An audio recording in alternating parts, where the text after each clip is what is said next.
The question's been asked, what would happen to Harry and Meghan if Trump were elected again? Well, it just happened.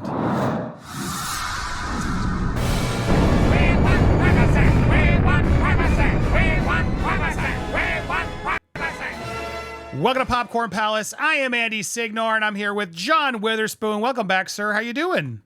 I'm well. How are you? I'm good, but you're not Lewis. You're John Witherspoon. That's how you spell it, guys. I try to be John Witherspoon as much as I can. Well, Lewis was on there because we just did it. You guys can check it out on Planet. Lewis and I reacted to this news. We don't really talk politics on these channels because I want to be entertainment. I want to distract, but kind of hard to avoid this one today, John. This is clearly the big news of the day, and I wanted to react to it a little bit on just more from the royal side of things. So I'm glad you're here because you've been on here a lot talking about the whole, the visa issue, all the things that could happen. And it's an interesting question. Now that Trump has been elected, which he won handily, let's say, love or hate Trump. I know I have audience members of both, so I try to respect both sides. Not talk about who I like. It doesn't really matter. I'm an independent. I didn't really like him either, John, either candidate. But the reality is America decided here, and man, they decided loudly, and it was very red. It's hard to ignore all this red. And look, a lot of people have been celebrities and things out there trying to stump for him. One that wasn't was Meghan Markle. Surprisingly, she was kind of silent throughout this whole bid, which is unlike them. There was, I think, one thing about voting, but they did not endorse a candidate. I guess I want to start there. Did that surprise you that we didn't get a big, huge Meghan and Harry endorsement for Kamala Harris? Well, it's an interesting question. I am a little bit surprised, and the reason I say that is because they have stuck their neck out on a couple of previous occasions, and said things that or done things that have demonstrated their support for left-leaning causes or left-leaning candidates, of which Kamala Harris obviously is one.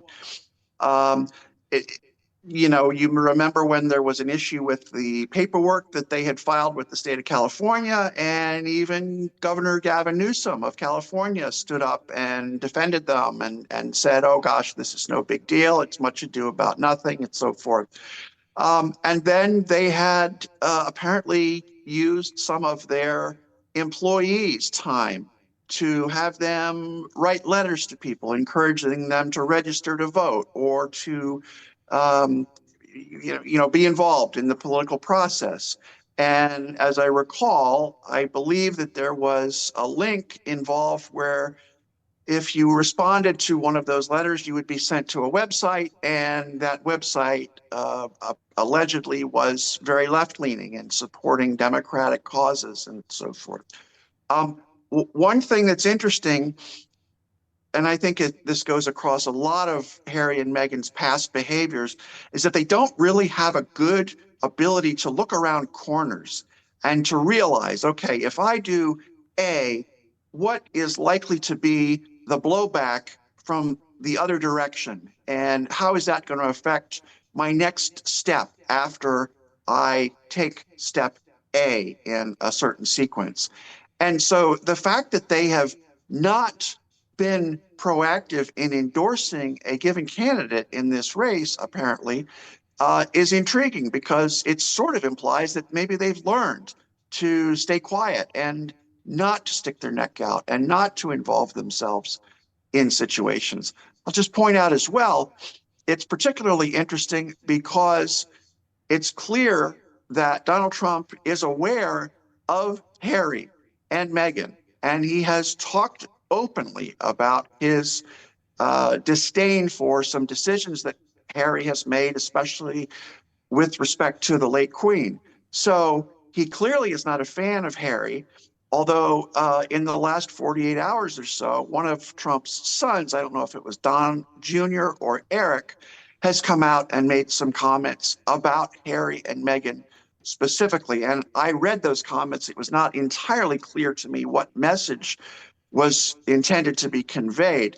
You're talking about the Eric saying, like, we don't really care about them? Because I saw those comments where they were trying to play like, oh, my dad's not going to do anything because we don't care. Right. And we report on that. And I found that frustrating because a lot of us actually do care. We want the application to be filled out correctly, and they shouldn't be getting special treatment. And it was interesting. And that's the next sort of question of do you, what do you think? Do you agree with Eric? Do you think they don't care? Should we not care, or should Harry be worried because at some point enough of us are going to care to make Trump reevaluate and look at that? Well, let's put it this way. I think Harry should be more worried than if Trump had not won. Clearly, as I said, he is on Trump's radar screen. And here's the way that I think this potentially would play out.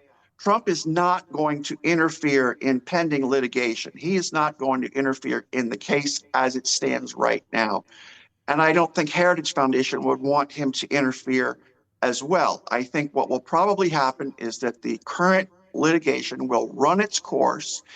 If some judge, if Judge Nichols reconsiders his previous ruling, if it goes to an appellate panel and they reverse and they say, yes, Heritage should be able to view this application and see what Harry wrote on there, then that'll be sufficient for Heritage Foundation. If something happens that it looks like a lost cause at this particular juncture, or maybe with a further step, if it goes to the appellate level and the appellate level court affirms Judge Nichols' ruling, which means that the file would be kept sealed, then conceivably I can see Heritage Foundation turning around and filing not another lawsuit, but an additional Freedom of Information Act request, which was the original move that Heritage Foundation made. Heritage Foundation did not start right out of the gate going to federal court. Heritage Foundation filed a Freedom of Information Act request with Department of Homeland Security and State Department and a couple of other organizations as well, I believe. And that's how it all started. The interesting thing is, my sense of how Homeland Security and State Department and whoever else responded was that they took some extra steps to protect Harry above and beyond what they might have done with another individual in this type of scenario. And it's admittedly a very weird scenario, no question about that.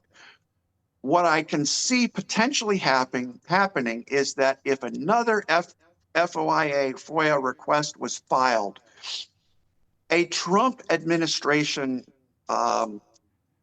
person working in Homeland Security or state or wherever might be a little bit less inclined to put their thumb on the scale and say, well, it's Prince Harry.